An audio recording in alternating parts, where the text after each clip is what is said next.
tarry too much. Pero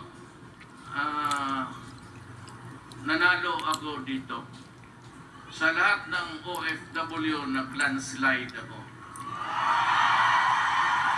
But what is really very surprising is that hindi ninyo ako kilala. Ngayon na lang, nung tumakbo kami, I was the only candidate who was not a national figure. From small time na yung aking Davao sa kanto lang. Pero wala akong partido at wala akong meron, pero kakaunti yung pera na binigay para sa akin. And even in the ratings, hanggang 3-4 lang ako. So I was not really expecting big.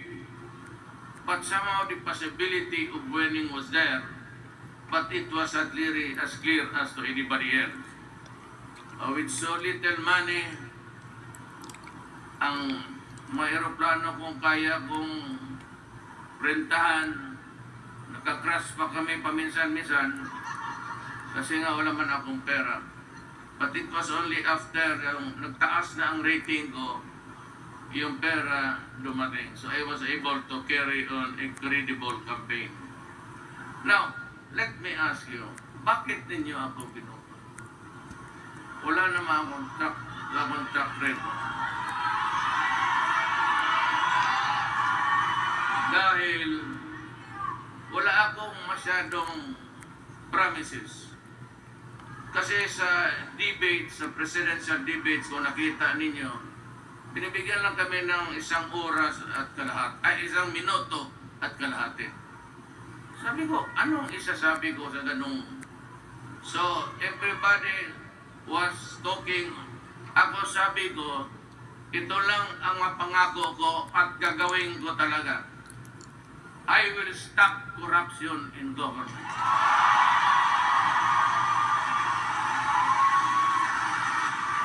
Today, may isa akong cabinet member that during the meeting, I caught him lying. Sa karamihan ng mga cabinet members kami, sinabi ko, putang ina kayo, fired.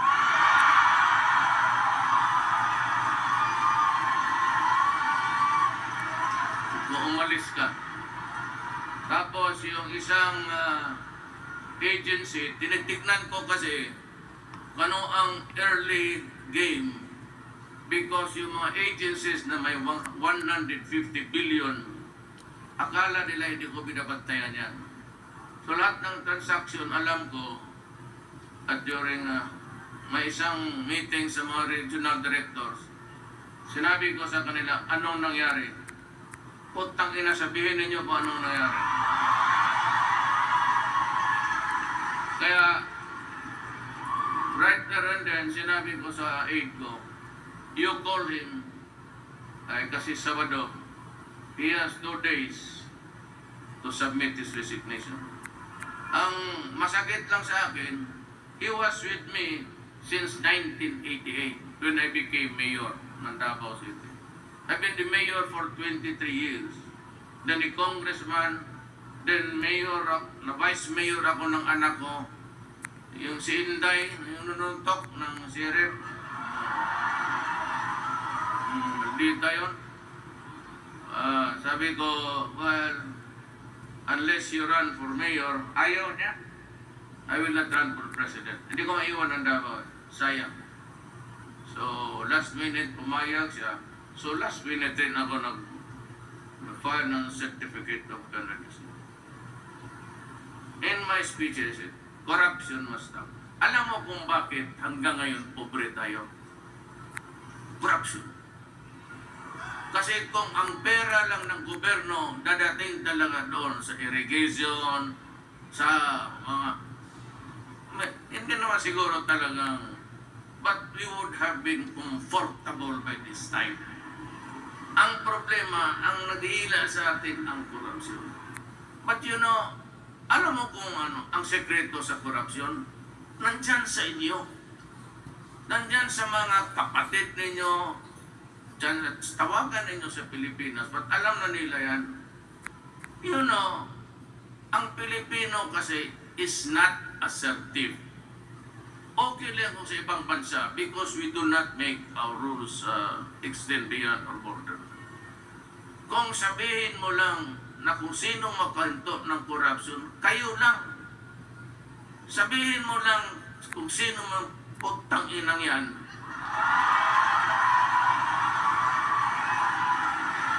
Do not worry, live ito. Streamline live ito. Pagka may hiningian kayo at hindi karapat-dapat kay ma-custom BIR immigration, sabihin na lang ninyo, luko-luko ka, bakit ako magbayad? Huwag mo akong lukuhin as a Filipino. Kasabi ni Duterte, sasampalin kita.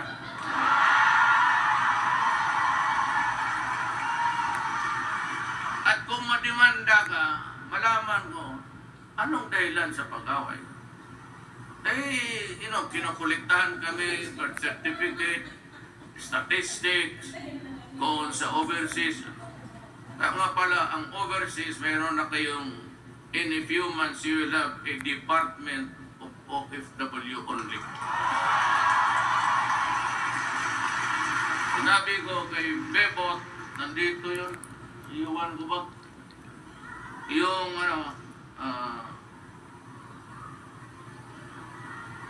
puro di-reduce na namin ang inyong from 6 weeks to mga 3 weeks na lang. Sabi ko, you can use the online. At kayo doon, kung gusto maghanap ng trabaho, you just direct kung ano ang nakilista namin dyan. At mamili kayo, then you apply online. Yan lang. Huwag na kayong dumaan dyan sa mga dicer, mga employment na house-yaw. Diretso na kayo, and even his role like his highness, they will take care at their end na para hindi na kayo mahirapan. I think the spirit on the heart of Bahrain is with you. Sila na mismo, they have offered to help to make it easy for our countrymen to work. Ang gusto kong iwasan ninyo, yung mga employment na fly-by-night or ask for exorbitant fees na halos maging puktot kayo sa kababayan. Ano bang puktot sa Tagalog? Kuba. Pinsahan mo na ito mga Tagalog, hindi marunong magsalita. So, gano'n. So, pag-uwi ninyo, hindi na kailang Pasko, wala ng inspeksyon ng bagahe.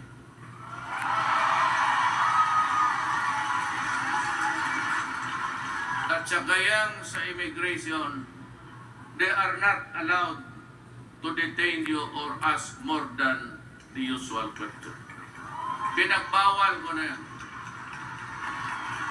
Check-in ninyo, kung may bala man o wala. Maski magdala kayo ng kanyon doon, ituro ko sa kanila. Sila ang nagsingit yan sa bagahe ko. Sino pa bang pala makalagay? Tuguhin nila ako, katagal kong mayor. Sabi ko nga, oy, may mga putang ina kayo. Hindi ako yung mayor ng Forbes Park, Dasmariñas, ha? Mahirap lang ako na mayor ng Mindanao. Talagang upakan ko kayo lahat. You know why? I got 15 million plus votes. 6 million of that nanggaling sa inyo. At tinatanong ko, kung anong kasalanan ko, bakit binigyan ninyo ako ng majority na ganong karami? Ang aking gobernador, si Aime, si Obet Garcia, Subiri, at isa pang gobernador na babae, ayaw kong sabihin ang pangalan kasi wala na kami, pero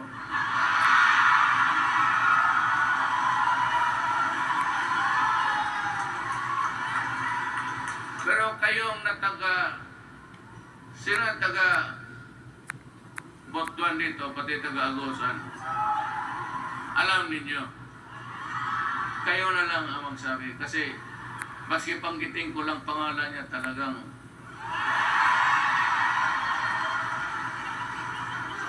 si governor kasi liberal pero last minute nang baliktad. Dahil siguro sa malayo.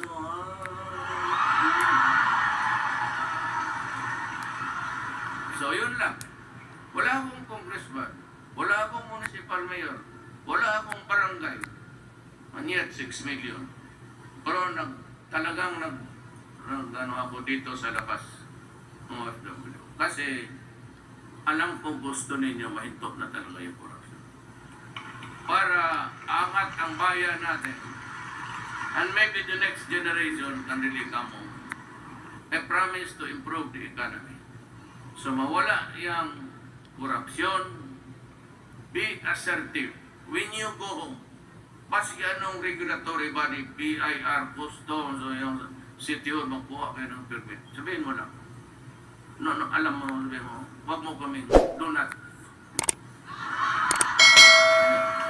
Yan ang sabi ni Mayor Duterte. At sa Pilipinas, even dito, you can dial 8888. At kung merong official na hindi mo nagustuhan, lagay mo lang pangalan niya. I-text mo, lalabas sa PTV4 every 1 hour. Lagay mo pangalan niya, tapos sabihin mo kung anong kasalanan niya. And I will call him to Malacan. Kaya mahirapan sila sa akin. Kasi pag na-plaster yung pangalan mo sa TV, lilista yan sa akin, tapos ibibigay. Ito ang si China, ang aide ko na comes from the Navy yan siya.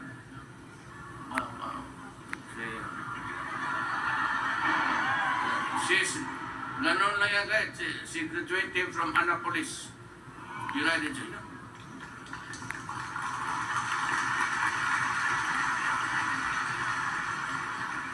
Late na ba yun? Annapolis yan. So malalim man siya masyado yung mahulog na tuloy. Second is drugs. Kaya nag-away kami ng Amerika. Kasi pinapakialaman ako sa trabaho.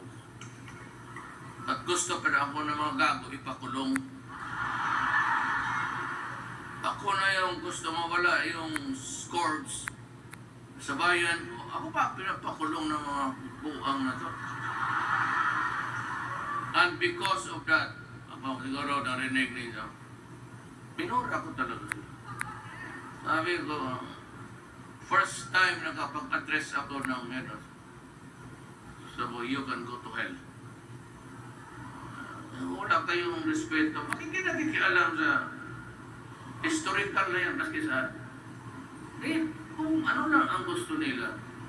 Yung values nila, gusto nilang i-impose mo.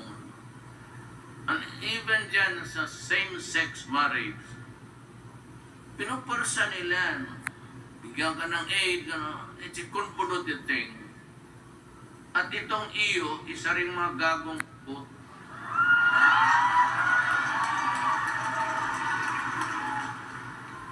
Gusto nila ang solusyon ko, maglagay ako ng clinics sa lahat ng bayan sa aking bansa. At ibigay ko sa mga adik ko, kung na daw patayin, wala ko na. Magpunta lang sila doon sa clinic, doon sila mag-hitid, libre na.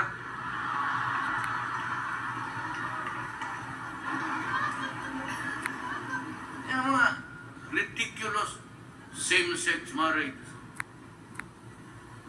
ano yan, wala namang problema. I have not, dalawang bayaw ko gay. May pinsan ako na gay. Ako nagduda nga ako sarili ko kung gay ba ako.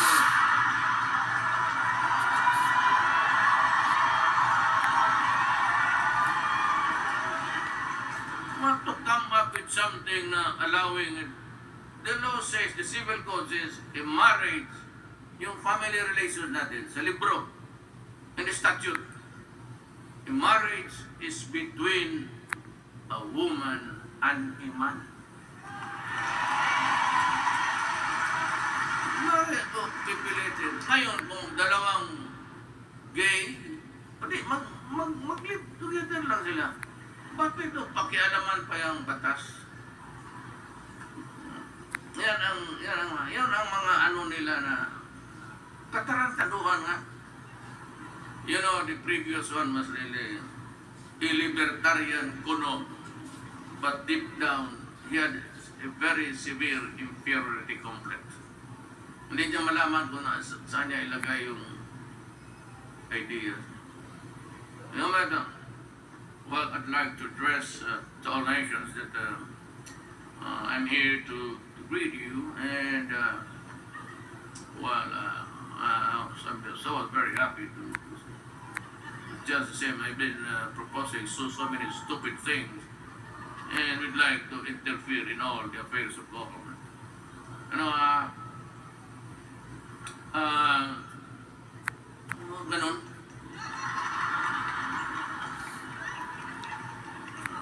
English, Bisaya, ito. Drugs. My campaign against drugs will not stop until the last drug lord is killed and the last pusher out of the streets. Alam mo kung bakit? Do you know the rage in my heart? Kayo. In-example ko kayo. First is, ilan sa ating mga kababayan lumabas ng bansa just to look for a gainful employment. Nagtitiis sila the loneliness and being out. You are better off here in Bahrain because it is really a democracy. Walang nakikialam sa inyo. But in other countries, if we go as far as Yemen, Egypt, and Syria, there's so much trouble. Ngayon, ganun na lang ang pagod ninyo pati pawis para lang makapadala ang samar talaga. Alam na ninyo gaano kahirap ang buhay ninyo. Pagpadala ng pera, tapos pagdating doon, gagamitin lang sa droga ng mga anak o yung mga anak nila madisgrasya. Hindi naman tayo mayaman lahat.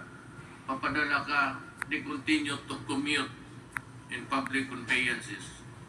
Pagsakay sila, hold upin sila, pagbaba nila, maraming standby sa kanto, hihingi ng pera, pagbilitin,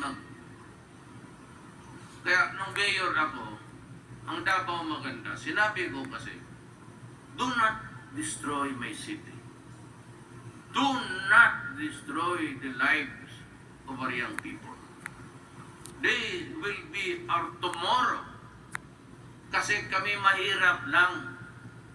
Hindi tayo bilyonaryo o milyonaryo na pag matanda na kayo, ang anak natin ang magbili ng medisina natin. Iyan yun ang susubo sa lugaw mo, yun ang magbili ng. Pagsirain mo, saan kami pupunta? Yan ang hindi naintindihan ng Amerika, pati itong mga stupido na iyo.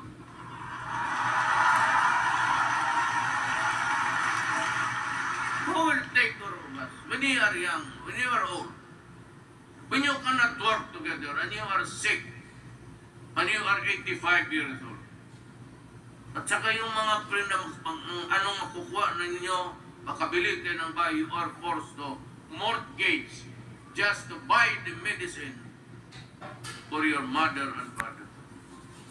Kaya iyan ang rates ko.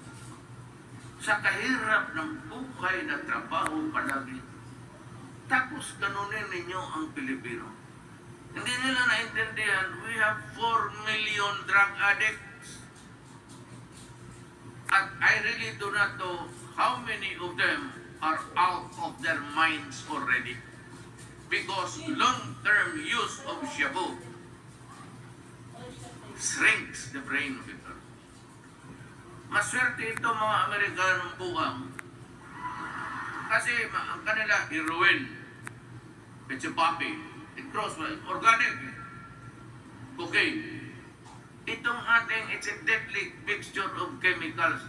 Alam ba ninyo yung tubig na inaano, yung tubig ng baterya? Kaya talaga lilit yung utak.